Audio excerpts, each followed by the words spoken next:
I don't think what I have to say is going to make much of a difference. If you like me, you like me. If you don't, you don't. I have no illusions about changing anyone's mind. But I do want to make something clear because it's important to me as a human, and that is, you understand that it was never my intention to make light of the murder of a young man. I don't think there's anything funny about it. I posted a message on Instagram on the day he was killed, sending love to his family and asking for compassion, and I meant it, and I still do. Nor was it my intention to blame any specific group for the actions of what it was obviously a deeply disturbed individual.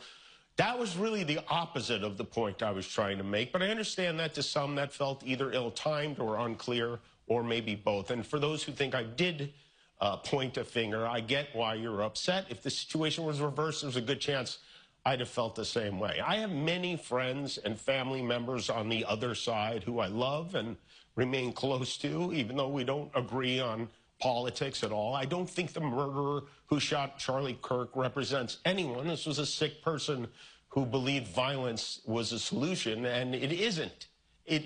Ever. And also, selfishly,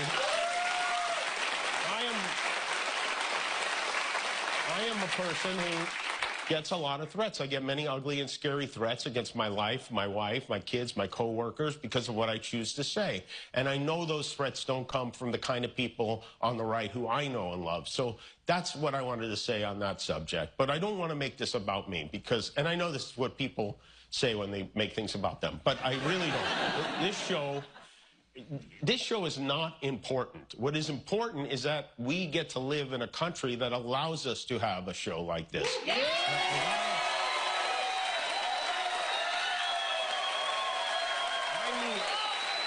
I've had the opportunity to meet and spend time with comedians and talk show hosts from countries like Russia, countries in the Middle East, who tell me they would get thrown in prison for making fun of those in power, and worse than being thrown in prison. They know how lucky we are here. Our freedom to speak is what they admire most about this country.